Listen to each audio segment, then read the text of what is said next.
Welcome to the Farming Without the Bank podcast, the show with a no BS approach to money, hosted by a farm strategy expert and authorized IBC practitioner. Join us as we get real and expose the flaws of traditional financial institutions in order to help farmers take control of their finances, create peace of mind, grow their wealth, and leave a legacy.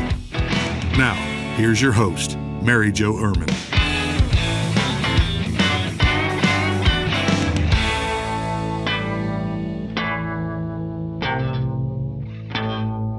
Hello, and welcome back to the podcast. Thank you very much for being here. I appreciate it as always. All right, today this podcast is going to be another one on diversification. And I have had Grant as a client for a couple of years now, and I've talked about his shrimp farming, but we are going to hear it from the man himself because I think it is still one of the most fascinating things I've ever heard.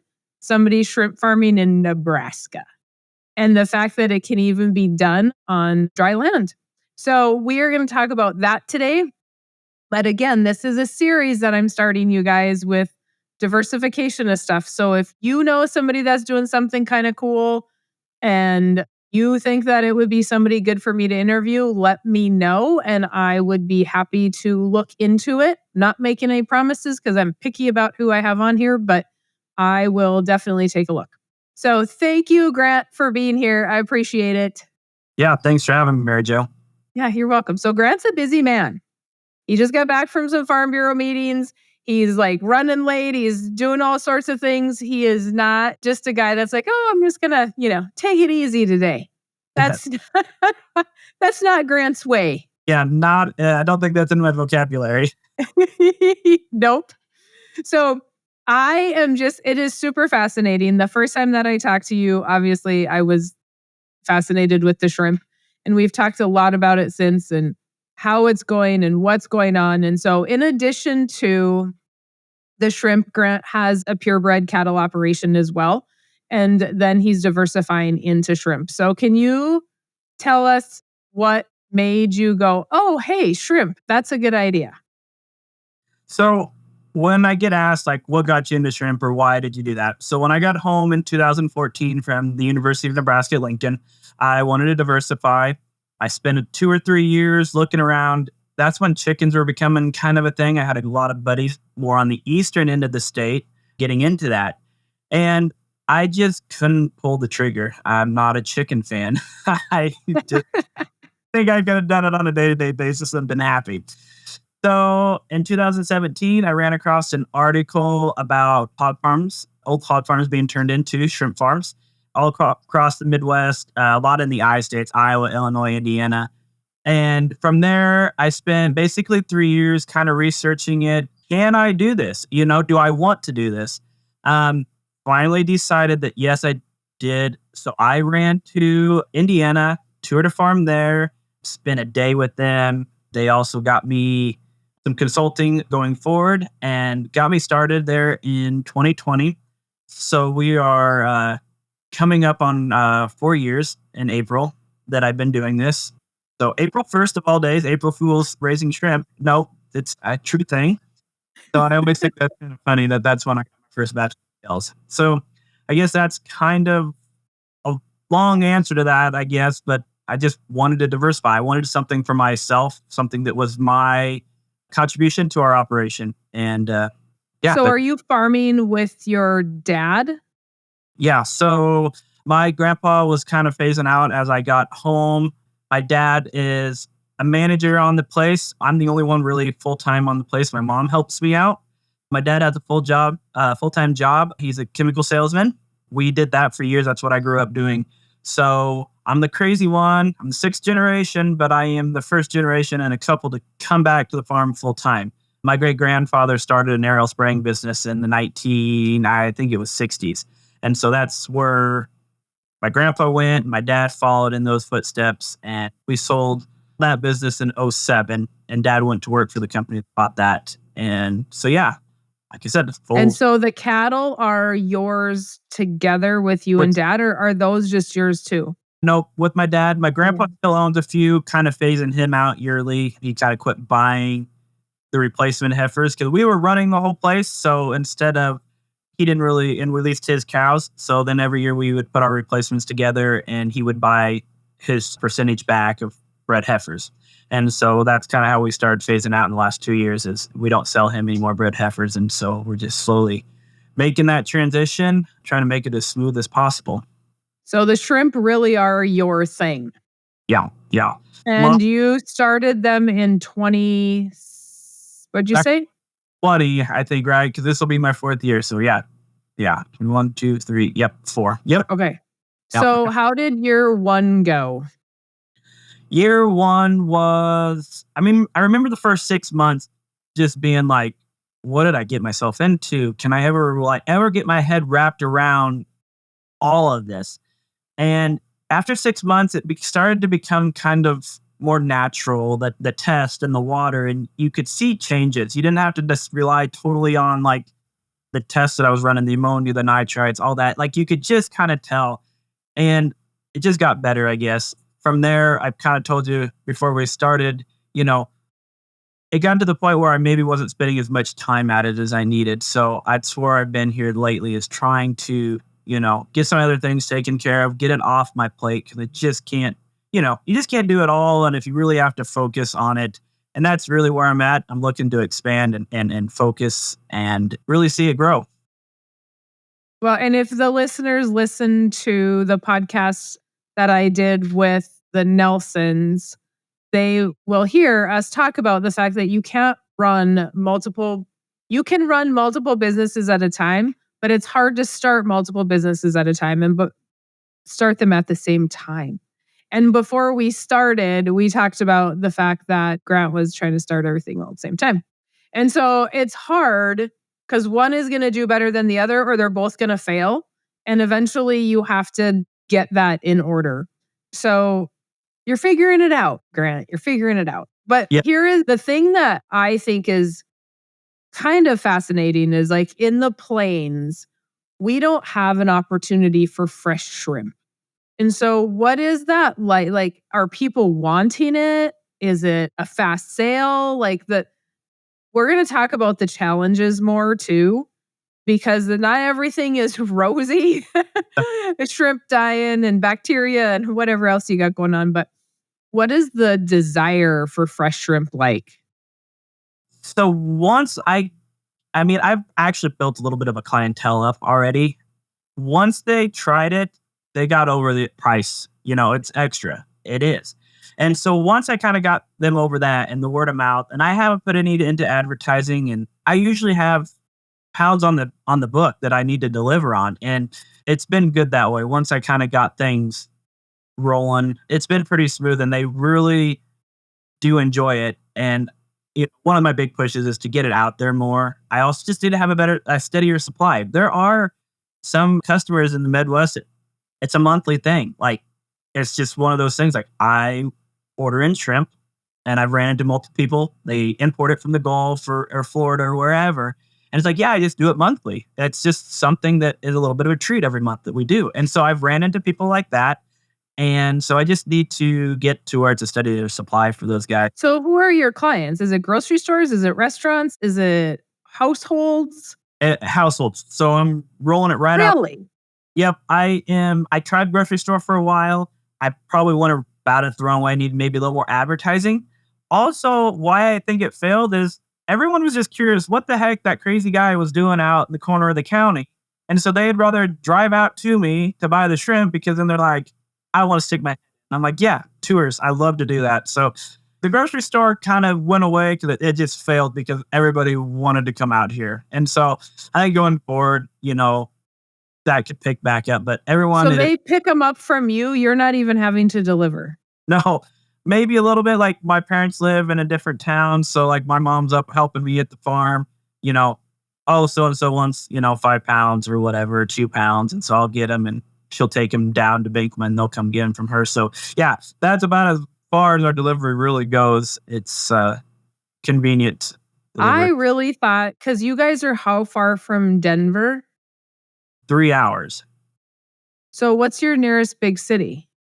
Denver, like as far as like something like that, you could go, not even that big. Like you could do smaller than that even. Yeah.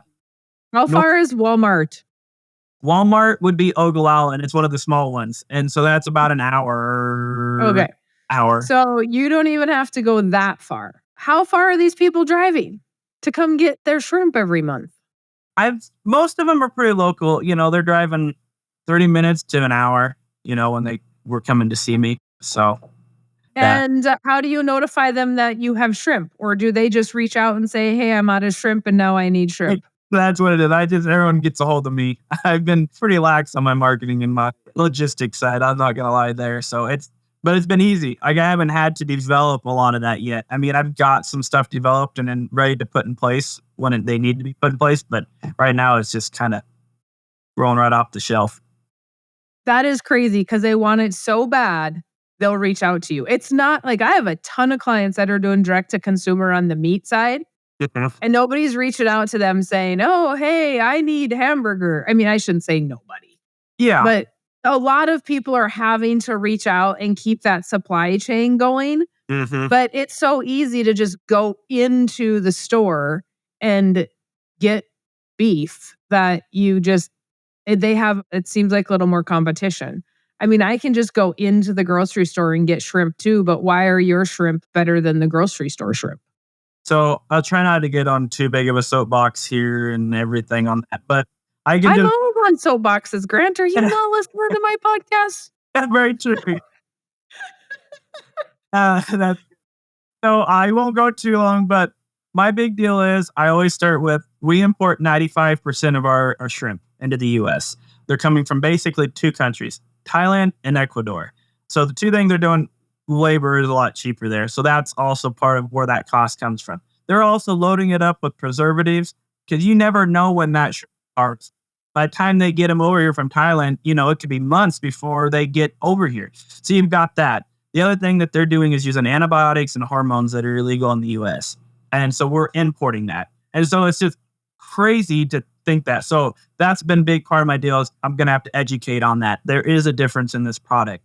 This product, I hope we don't ever use antibiotics and hormones. I hope we can get it figured out. We don't make a push for that because I feel like that's the consumer is going to want it to be that way. So I call it a good, clean, green product, and I sell it that way. And I'm big on renewables and trying to do everything in-house. And so that's the water that's in my ponds right now, or in my pools, has been here since the start in 2020. Just a little bit of evaporation off. I just top it off. I run off a regular house well. Like, I'm not using water.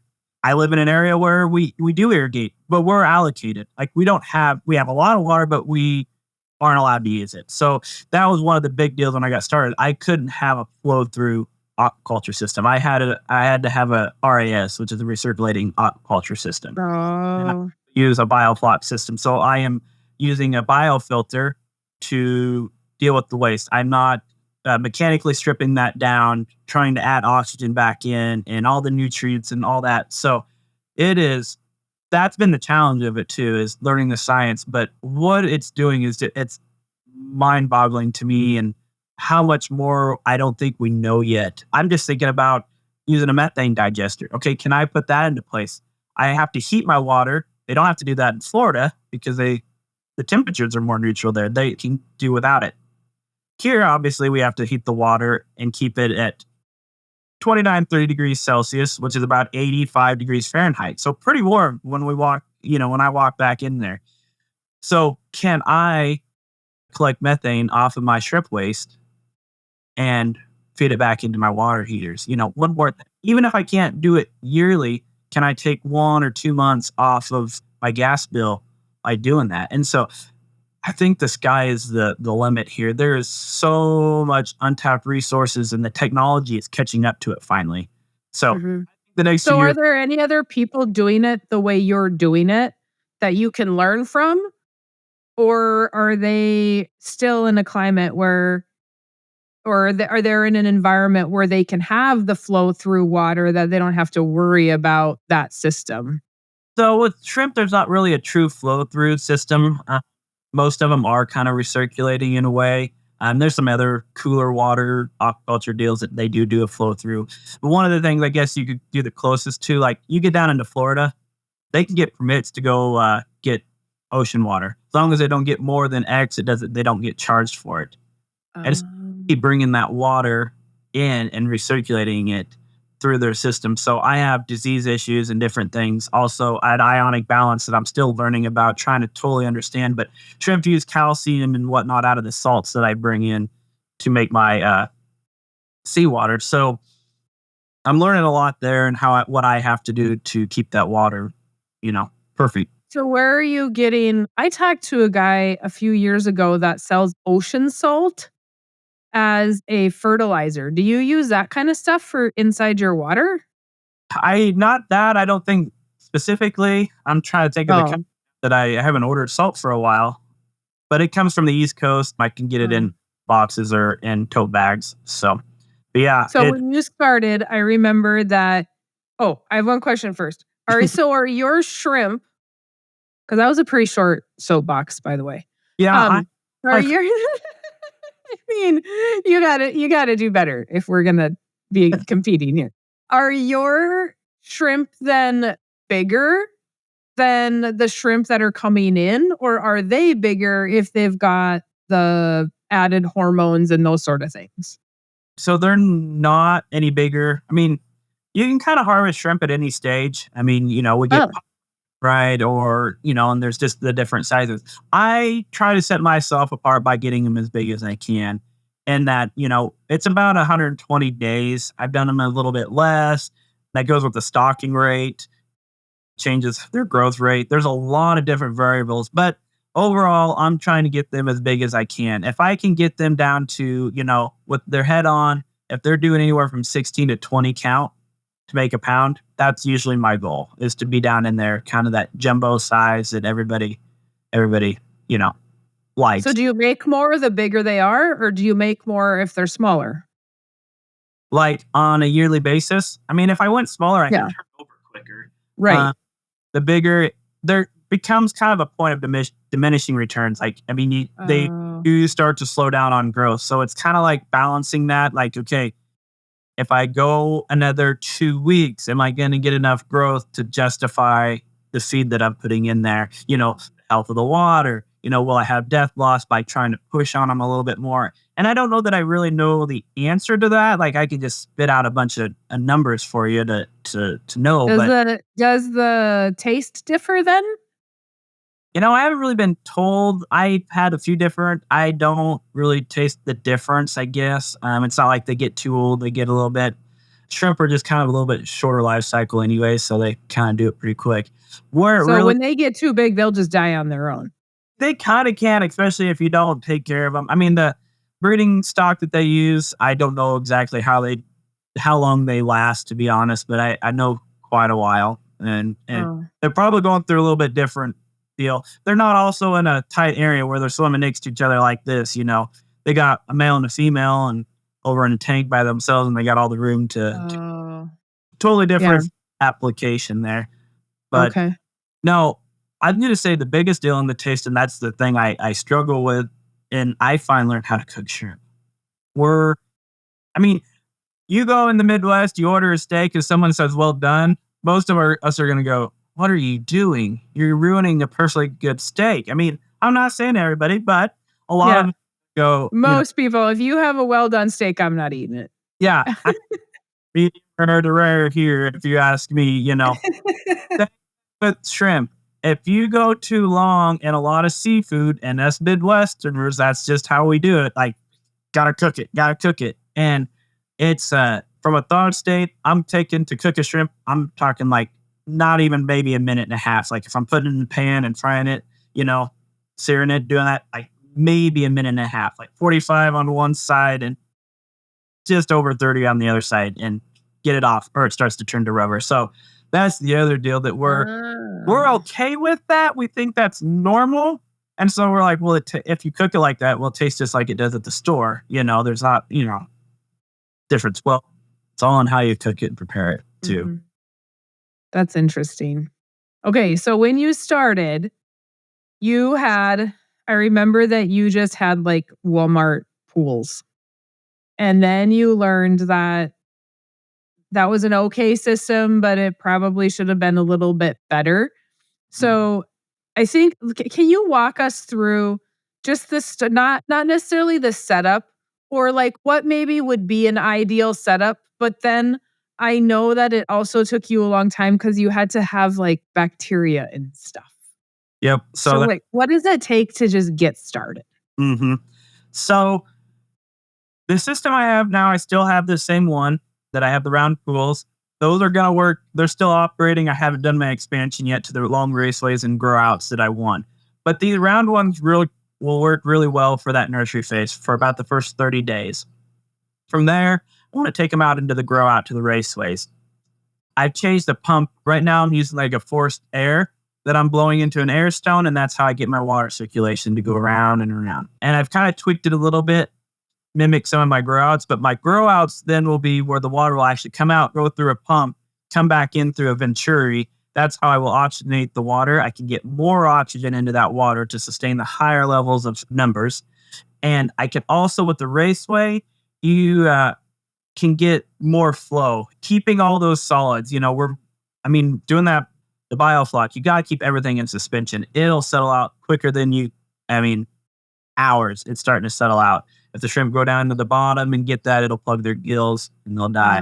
The other thing is, if it's also waste, you want to keep it suspended going through. When it comes through that pump, you also have that. That's where it also goes through and can get separated out, and you can go through a deal where the water isn't moving and your solids will settle out or float to the top, and then you can remove your solids, your waste, excess feed, anything like that. So kind of that's in a nutshell. Where the round tanks, you can't really get that water flowing. It's hard. It kind of like it hits a side and it kind of starts to take it. So it just takes a lot to keep it moving. Where the long raceways, you have a long run and you can really get that water moving and flowing good before it turns that corner and comes back down the other side. And I just noticed that you really get a nice flow going. I was down in Florida. I've spent a couple of times down there with the farmer down there by south of Orlando. I'm trying to think where his farm was, but he's been doing it for a while, and he's even had some failures. He was in on a big farm that went under. They tried to go too big. They made the tanks too wide, and with that, it was just a feasibility. They couldn't reach the middle of the tank. You didn't think about that. It was like all of a sudden they got all these tanks going up, and they couldn't really reach the middle of the tank from the side. So it's like you can't go wider than 16 foot because you got to be reached 8 foot from each side because that's what a normal human can reach when you're, Don't you have like big fish scoopers? Yeah, but just to be able to do everything, like, oh, I see. Furthest you can reach out and be able to, and to keep that much water moving. I mean, it was, I don't know all the details, but that's what it was. We went too wide. They made like 32-foot wide pools or something, or 30, and they needed to be 16. You can go about as long as you want, but so, like I said, there's a lot of things that have been learned, and that good old boy I met in Florida was not someone I was going to beat in Nebraska, so I had to build my network and find him, and he asked me the question when I first called him, what makes you worthy? And I so caught me off guard, and I'm like, I don't know how to answer this. And he's like, well, kind of finally got me down the right path of like, well, what do you do? Kind of thing. And I'm like, well, I'm a farmer and rancher. And I have, at that time we had like 700 or 800 cows and, doing this. And he's like, okay. And he opened up to me right away. And when I got down there for my first visit, I'm like, where was that question coming from? I got to know him. So it's more like, why were you asking me that? I didn't understand it. And he said, I get a lot of calls from people that just think, I want to be a shrimp farmer. They wake up one morning, I want to be a shrimp farmer. They find Les's name. They call him up. Hey, I want to know your secrets, basically. Teach me to be a farmer, a shrimp farmer. And so once I told him I'm a farmer from the Midwest, I know that I have cows. They got to be taken care of every day. They got to be fed, eat chores, and we're used to that. And so he's like, okay, I can help you now. That's what I'm going to start asking that. Thanks, Les, for the lesson. I have so many agents call, tell me everything you know, and you get tired of it. And so I'm going to have to start asking that. What makes you worthy of my time? What makes you worthy? Totally got me. I'm not. I'm not like the way I say it's not even that nice. So that would be that's a really nice way of saying it. I'm just like, again, another one. Like oh my gosh, it's not easy, right? It's like, what I'm doing is not any easier than shrimp farming. You have to know all the ins and the outs and all that kind of stuff. And everybody just thinks, oh, it's going to be great. Look at Grant is all sold out of shrimp. He can't keep enough shrimp. He needs to expand. But they don't get like all the science behind it. The more you talk about the science, the less interested I am in having shrimp. Because I do not like science. I'm not interested in science. It is extremely boring to me. It's the one thing that I have no desire to learn anything about.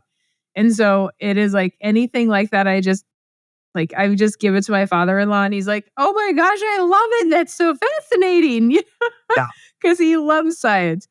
But it's not something that I just go, okay, nobody's going to call Grant and ask him for information. If you don't like science and you don't want to learn it, you probably shouldn't be a shrimp farmer. No, there's a lot to it. And that's my forte. My dad's big into science too, but he can sell ice to an Eskimo and he can do that. So I'm just like, you know what? I start getting this off. I'm just going to keep focusing on the science. And that's what I really enjoy. I like raising the shrimp. I like the challenge that it presents every day, the success when you do it. It just feels so great. I could care less to sell it. Like if someone could just clearly you don't even have a way for you to contact them. I know I'm not the best. Well, I'm gonna say this was another small soapbox on Facebook. We have to do so much marketing through Facebook. Well, then my accounts got hacked a couple years ago. They deleted me as a person, like my account, got into my business accounts, locked me out. So that's how I was doing a lot of my marketing. And finally, I had to just start over, try to rename them similar so people could find me. But I think they're finding the other one still because I don't know why I haven't been able to get to take it down. And I just give up. There's a lot of people running into that right now. If you do find the right person at Facebook to help you, they're going to ask for your driver's license and all your stuff. And a lot of people don't want to send it over, but you have to. Yeah. But these guys, the hacking is absolutely out of control right now. I know Trent Luce, his Facebook page got hacked and he can't get it back. He's done everything. He's tried everything. I've had my Facebook guy help him. There is just not they just got it. And then of course they don't post anything decent on there. It's all naked women and all kinds of other crap. Okay. So what kind of building do you have your shrimp in, and what do people need for a building? So the building I have now, not a big hog area here to where we had abandoned farms. We never did that, I guess. And so what actually came up was a 70 by 36 foot building, about 14 foot sidewalls, had a big overhead door. Took that out, closed that in, put in this little office that I'm in right here, and then the rest is all pools. So that's like the gist. And then we spray foam insulated it. I spent the money on that. Maybe I could have got by with a little less, but after I did spray foam, it's just amazing how warm you can keep it in there. I mean, I'm trying to keep it 85 degrees in there. I mean, we went through a spell a couple years ago when we were calving in January. It was like negative degrees outside, the wind chill. I mean, it was blowing, and my water heater went out. And that's what heats the whole building. I heat the water with a water heater, and then it radiates out and heats the building too. And it went out, and Mom didn't notice it for 2 days because she was doing these chores because I was working with the cows. And still, in that time, we lost 5 degrees in 5 days. Wow. So, I'm a big... Is it a metal building? Yes, this one is, and I would not suggest that. I mean, it is a salt environment out there. It is... It's horrendous. Why not suggest metal? I mean, I didn't get all of it covered, and it's starting to rust and show signs of that. Oh. But is it wood would just rot? Well, as long as you keep it dry, it definitely would have it. I mean, if you talk to anybody, they're like, we're going to put up a post frame building. And so that's my new building. A post frame? What's that? Yeah. So, you're going to ask the wrong guy for the definition of that, but it's just a wood building, I guess. And, wood building. Okay. I haven't heard those terms. Yeah. A pole barn or something, maybe, is what I'm thinking. And maybe that's just where we are located. That's what we call it. So, because you have rust on the inside. Yeah. I can even, so you can see it. That's the other thing that I would do too. We're also going to spray foam everything, even probably the wood. So that'll seal it up too and not let a lot get to it. And so that's why I also am a big proponent of that. So how many shrimp a year are you selling, or a month, or? So when this place is running and things are going good, I can probably pretty easily do 40 to 50 pounds a month. So not a And significant. how many tanks is that? That is in a tank system. They are 15 cubic meters, basically, is what they average in water. So everything's metric grams. So things out, I couldn't tell you how many gallons are in there, all that. Okay. stuff. But But that's that's that. what's coming out of that size building. Yeah. So I mean, and I'm selling it on that deal. You're really trying to hit niche. So I'm selling it for $20 a pound. Oh, So okay. I was just going to ask you what your rate is. Okay. so keeping everything in check. It's kind of a part-time gig. Like I said, I did finally find a place where I can get PLs in smaller quantities, but bulk orders are 30,000. I just got some in, like I was telling you, I got in at 3:00 this morning back from Denver for getting my PLs, and I ended up getting 15,000, but normally I just get 10,000 in. So companies are wanting me to buy 30,000. And so that, What are PLs? post larvae. Sorry, that's another term. So Oh, okay.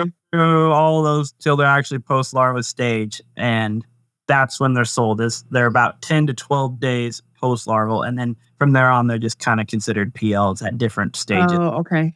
days. Okay. So you are, and now you are, well, you got a manager. So Yep, on the phone. before, yeah. So Grant and I talked before we got on a little bit that he needs a manager because And it's just Grant, all single, calling all single ladies. It's just Grant. He's looking, and so and this is on video, by the way, ladies. But so you don't have. You need somebody to be able to manage that, right? So you have a farm manager that's doing the shrimp now, correct? no, he's just on the ranch, I guess. Oh, he's doing the ranch stuff, Yeah. so you can focus on the shrimp. Yep. So Okay. he's going to do like the bigger decisions. I'll still be in on that, like the breeding decisions and all that. That's still going to be on me. But just the day to day, like, we got to feed these cow today. These ones need to be moved here. These ones, and we got a small backgrounding yard and we develop our own bulls and do all that. So all that stuff, is getting taken off my plate, which, if I start here in the morning with my chores, I was hurrying out of here to get down there to get the feed truck rolling, to call the feed in the bunks, do all that, and maybe trying to hurry through this at times, and where I need to slow down and take, my- and not be always, in a rat race and just running around from one thing to the, we always said, just like I go from one fire to the other, always putting out a fire, and that's no way to run a business and be successful. You need to be on the front side of it, and I just found myself really getting on the backside of just what is in my face today, what needs to be accomplished today and handled, and you know things were just getting falling between the cracks. I guess very, very easily to have that happen. Mhm. Just Yeah, go- because it's crazy to think, like, if you would have had all that management in place and you would have, even with all the challenges, which I want to talk about in a second, even with all the challenges you've had and having the right person in place so you could have focused on those challenges, your shrimp could probably be 10 times the sales of what they are now. correct. I mean, I'd probably have my expansion. I mean, that expansion I'm talking per month to a potential of 1,500. Oh, I mean, that's kind of where that's like almost the beginning commercial. Like, you're going to make a living. You're going to make a decent living. I mean, I've heard you talk it. I mean, we're all that way. We want to make a living. We want to make money. That's what that's just where it is. Like, I can't, yeah. I make money and just keep, going by life. Well, there's no point in having a hobby that loses money. No, Have a business that makes money.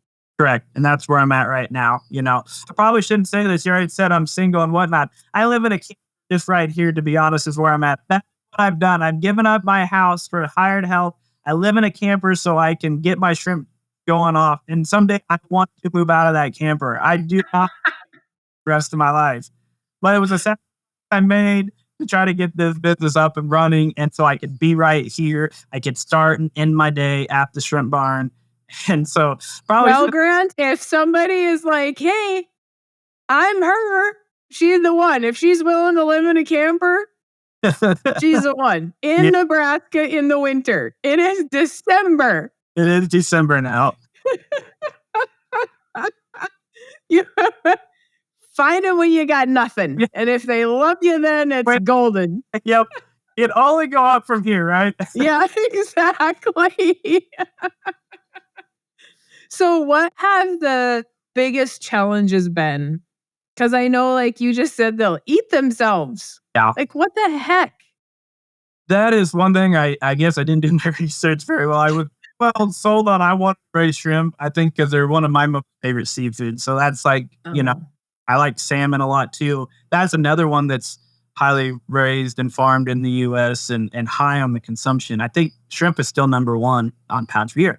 Anyways, so yeah, they stress easy. They're a high stress animal. They do not take water changing. They don't handle high ammonia or nitrite levels.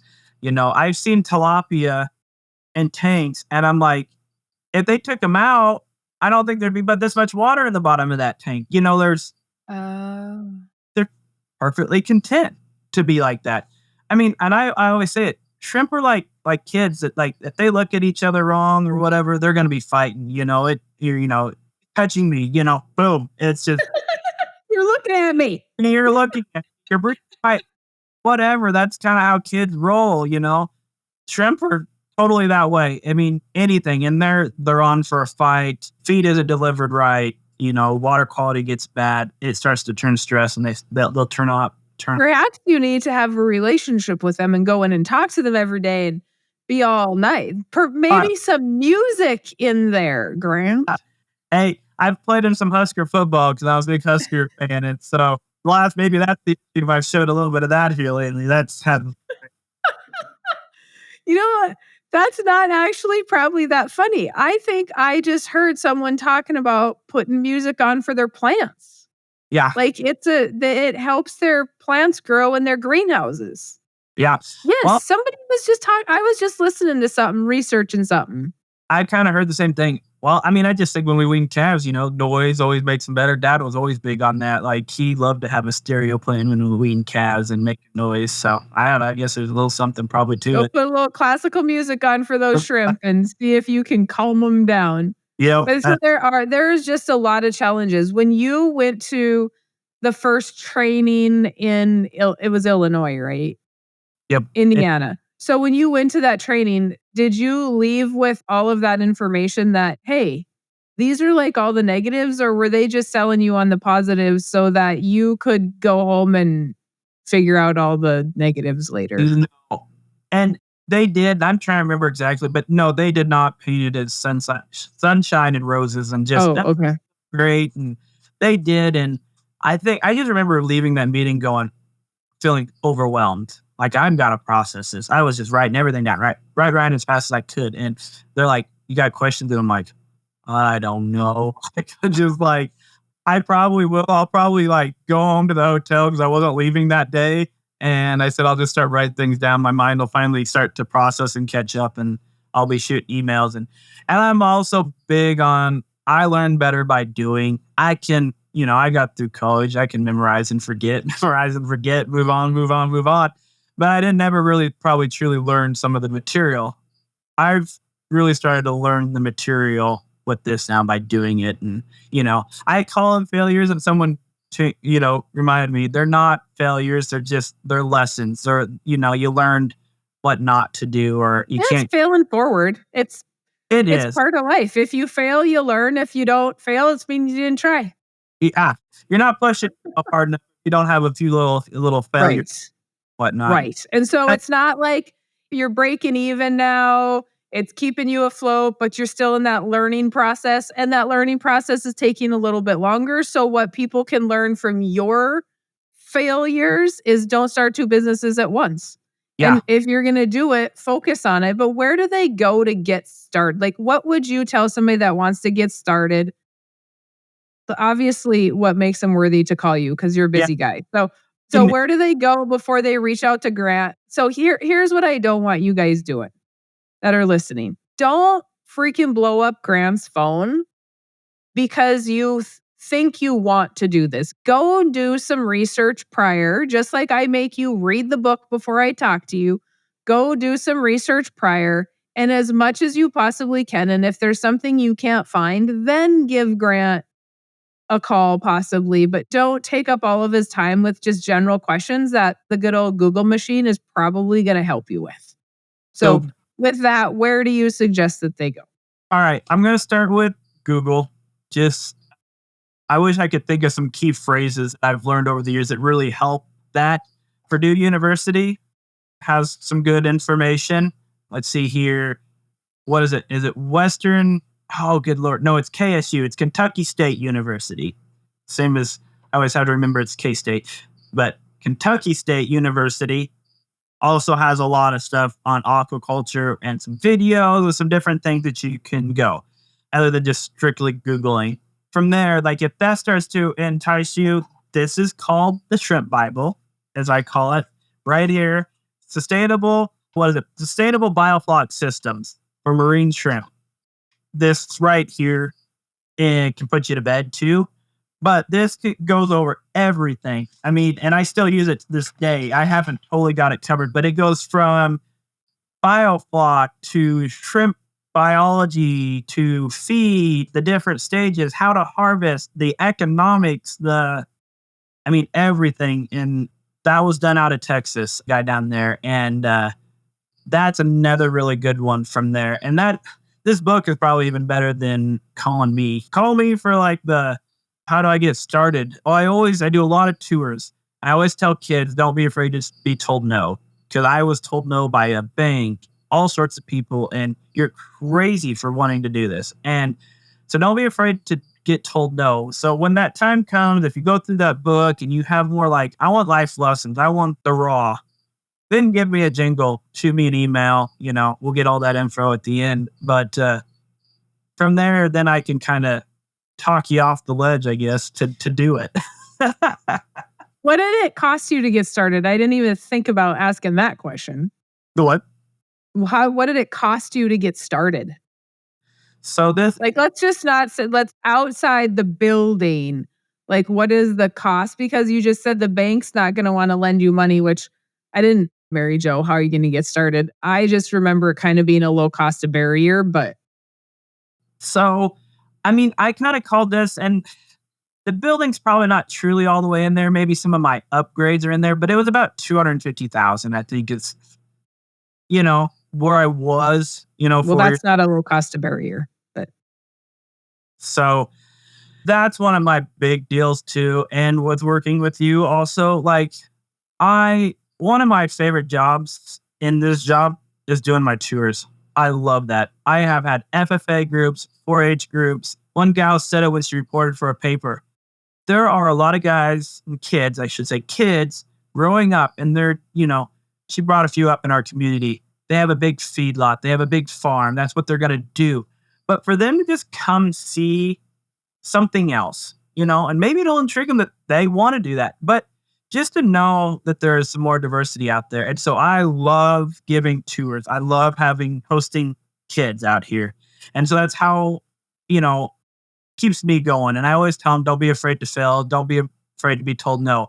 And then from there, I'm always like, I want to be successful enough to where, I can help them out. I also, maybe it's just simple as I grow this industry to where the banks, or we find a bank or somebody, or, things that want to, or people that want to invest in it too, and feel comfortable investing in it, because there's an industry. Because right now there isn't, there's no. So there's not like an association, or there's not conventions, or there's nothing like that for you guys to go to create knowledge and keep gaining knowledge. And there's a little bit, but they're definitely not in the Midwest.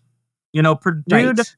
Job, but it's not a normal. I hate keep talking about using banks, and that's why it's a pain, because they look at things from a whole different perspective.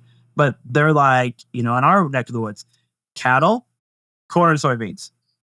What are you doing jumping out of this box? Like, they're all like, yeah, we need to look at different ways to make your operation stronger and to diversify. And then you bring them shrimp or whatever. And they're like, whoa, get back in the box.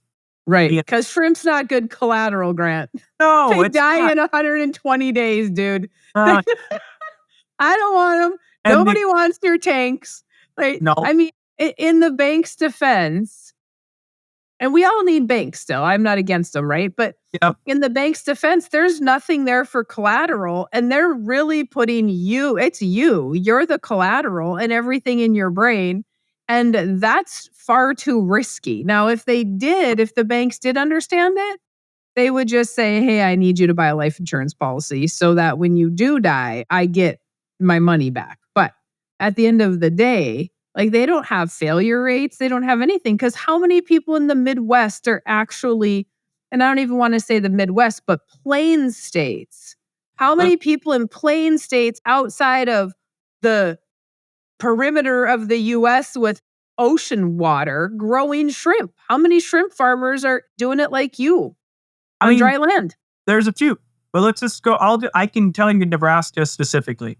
I was the fourth one to start. Most of us got started all at the same time. As far as I can tell, and I talked to a couple of them, I'm the only one left.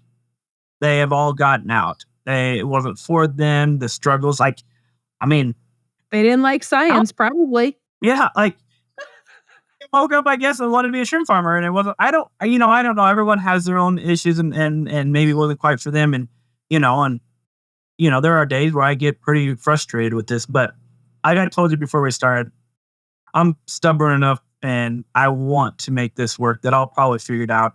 Either that or I'm going to move to Florida and I guess do it down there because they've got it figured out down there. So I just think I can figure Yeah, but you'll be the guy in the Midwest who's got it all figured out. And then you can charge people to teach them. Yeah. And you'll have the classes and then you're going to make money off of that because your knowledge isn't free. Right. And so I feel like it's a great opportunity, but in the past, I have interviewed hundreds of business owners about their business. And just to see, how they got started, all this good stuff, it is almost straight across the board. 5 years, we're breaking even at year 5. After year 5, we make a little bit of money and then it just starts to compound from there. And you're in that area of that. If you can't make it 5 years, you might not see any return at all. Some businesses are 7, right? And yours is what, 5, right? Yeah, You said? I'll be hitting 4 in April. So Oh, okay. So you're not even in 5. But you're not 100% focused. Correct. Like if there is one lesson that I am going to make everybody take away from this interview is what Grant did wrong. Yeah. Of starting 2 businesses at once. I did it when I started. I starved. I thought, oh my gosh, I need to have a network marketing business. I need to be doing this. I need to be doing that. I was volunteering for nonprofit organizations. I was spread so thin that I had no time to focus on my business. And it took me longer for this to be successful than it needed to be. And I can now tell people it doesn't work. You can't do it that way. And so now that you have the people in place for the ranch and we can have this going forward, I'm just super excited for you to see. I mean, you're not going to be in that camper long. And so hopefully we can be building you a house soon. But we can get that expansion going, get that built, find somebody to help you do the marketing and all that sort of thing. If we can't find him a woman on this show, then somebody needs to be like, hey, I'll help you do the marketing. Yeah. This is like that piece is huge. It's no different than direct to consumer, where it's hard for direct to consumers to be successful when both people want to be outside with the cattle. Nobody wants to talk to the public. Nobody wants to be on Facebook posting. It takes a lot of work to do social media. Yeah. And in a lot of time. And there are things that, like, I'll be doing stuff in a day and I'm like, oh, I should probably recorded that. Like, I just am not thinking about that stuff because I'm busy working. Somebody else has to do that. I have other people that do that for me because I can't do it. So once you get all that in place, it's going to be game on. Yeah. It doesn't mean you're not going to have failures. And you have less now who can help you. Yes. Well, I have to build that connection. He passed away Oh no. months ago. So yeah, that one was hard. I enjoyed him immensely. God, he was a lot of fun. And so yeah, so So yeah, who's taking over his stuff? I haven't really heard. Actually, the the Chinese were kind of in renting his place. He'd started a small farm. And so my first visit down there, the Chinese own most of the genetics of shrimp, even the ones that we have in the US. Oh. So when I was down there was a Chinese firm that they had 4 tanks rolling. They had a slower growing one, but it was disease resistant. Then they had a fast growing line. Then they had the F1, and then they had just a control. And they were all raising them in there, and they were finishing up that study.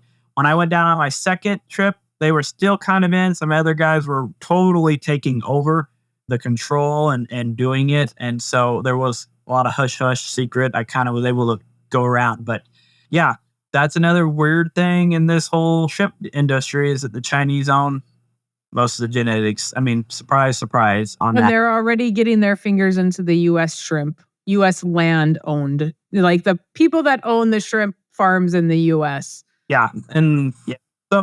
So that's a challenge, I think, in the So industry. not only is there challenges of shrimp eating each other, but there's politics. There's politics.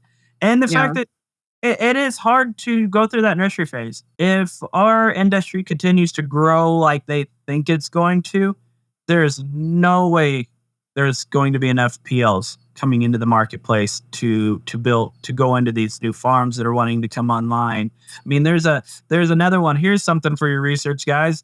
Shrimp Box. Look that up. Arturaya is the company name. They come out of Mexico, I think, is where they originate, but they're in Indianapolis, Indiana, and they're taking shipping containers and turning them into shrimp boxes. And they put 2 pools stacked on top of each other, and they're trying to get this thing off and running. I've been on a couple video chats and different things on that. So there's another thing you can look into just to pique your interest, and they've got videos and they're showing that.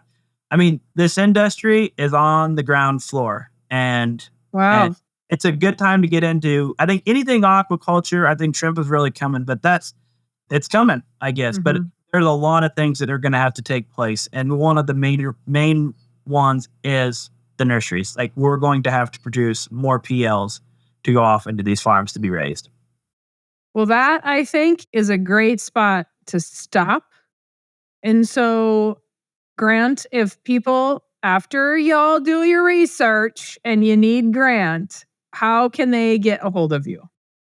So cell phone, probably the best. My number is 308-883-0565. You can call, text, whichever one you prefer, and we can kind of go from there. I also have an email, gdjones1020@gmail.com. Feel free to. And I will put that in the show notes for everybody so that they have Grant's information. And then, Grant, if you want to just message me your Facebook page, and then I will link to that so people have the correct Facebook page for them to go to, because they'll probably go there. Are you on the TikToks? I am not. Okay. So no TikTok for Grant. As far as that social media stuff and everything that you take more time at, but I just don't really like to do. So Yeah, we need people for Grant. We need people. Okay. Well, thank you very much for being here. I appreciate it a ton. yeah. Thank you for having me. All right, guys. If you have questions, comments, concerns, you know the drill. Mary Jo at withoutthebank.com. If you've not gotten the book yet, go get the book. If you have a question or anything for me, go to themjhotline.com. You can just hit record and it sends me your voice message. And so let me know if there's anything that you need, and I'm happy to help. Otherwise, you have a fantastic rest of your day. Thanks for listening to the Farming Without the Bank podcast. We hope today's episode has inspired you to take control of your finances in new ways. Don't forget to check out our website, farmingwithoutthebank.com, and engage with us on our Facebook page, Farming Without the Bank. Join us next week as we smash more financial myths and empower you to accomplish your financial goals.